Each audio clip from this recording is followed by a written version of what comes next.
Düşmanlarını, Kur'an düşmanlarının kahrı perişan olması için görevimizdir.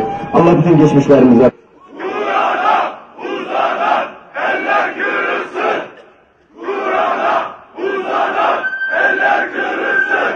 Kahrolsun ABD, kahrolsun İsrail, kahrolsun ABD, kahrolsun İsrail. Amerika üsleri kapatılsın.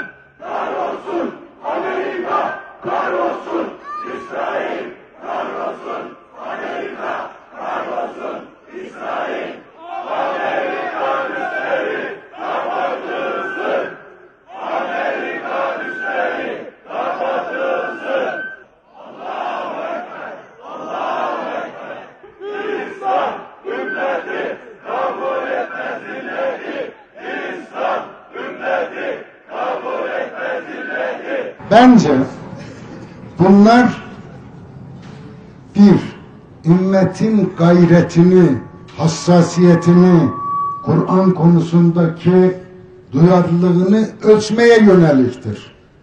Bakalım, hala başlarına bu kadar bomba yağdırdık. Irak'ta 1,5 milyon, Afganistan'da binler, 10 binlercesini öldürdük bunlardan. Hala bunlar teslimiyet sınırına gelmemişler mi? Bir bunu ölçmek istiyorlar. Bir de hani taht verip, lütfedip taht verdiklerimiz ümmetin gazını alıp yatıştırma noktasında bize sadakat gösteriyorlar mı diye dünyadaki İslam ülkelerindeki tahtını Amerika'nın desteğine bağlı gören, Amerika'ya merbut görenler görevlerini, Amerika'ya sadakatlerini yerine getiriyor mu, getirmiyor mu? Bir de bunu denemek istiyorlar. Bir canımız olsa da Kur'an'a olsun feda.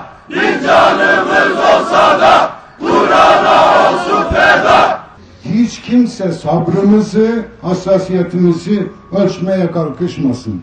Kur'an'a dokundunuz mu biz kükreriz. Tekbir! Allahu Ekber!